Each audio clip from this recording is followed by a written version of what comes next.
Easy ആയിട്ട് ഉണ്ടാക്കാൻ പറ്റിയ തേങ്ങയൊന്നും വറുത്തരക്കാത്ത സാമ്പാറിന്റെ റെസിപ്പി ചോദിച്ചവർക്ക് വേണ്ടിയിട്ടാണ് ഇന്നത്തെ വീഡിയോ. അതിനായിട്ട് കഷ്ണമെല്ലാം മുറിക്കുന്നതിന് മുന്നേ തന്നെ ഒരു 100 ഗ്രാം പരിപ്പ് കുക്കറിൽ 3 വിസിൽ അടിച്ചെടുക്കാൻ വേണ്ടിയിട്ട് വെച്ചിട്ടുണ്ട്.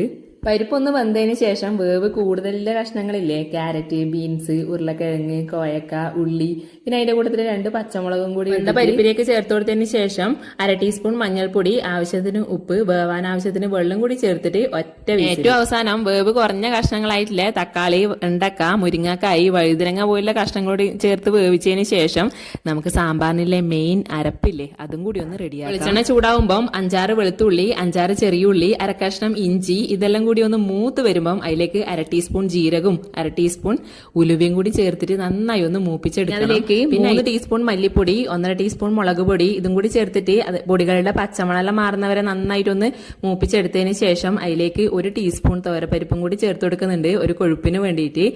പിന്നെ ഇതാ പുളിക്കായ ആണ്. പുളിക്കായ ഉണ്ടെങ്കിൽ അത് ലാസ്റ്റ് സാമ്പാർ വാങ്ങാനാവുന്ന സമയത്ത് ചേർത്ത് കൊടുത്താൽ മതി. പുളിക്കായ ആയതുകൊണ്ട് അത് നമ്മിതാ ഈ അരവിലേക്ക് തന്നെ ഇട്ട് കൊടുത്തിട്ട് ഒന്ന് ചൂടാക്കി എടുക്കുന്നുണ്ട്.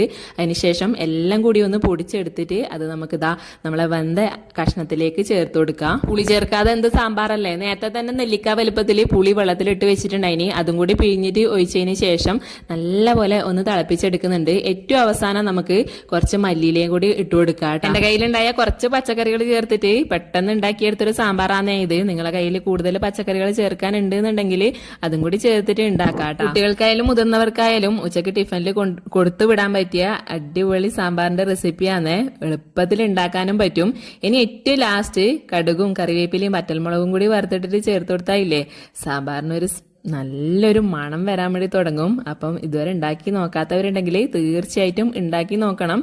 എന്നിട്ട് കമന്റും കൂടി അറിയിക്കാൻ മറക്കല്ലേ. അപ്പോൾ അടുത്ത വീഡിയോ കാണാം.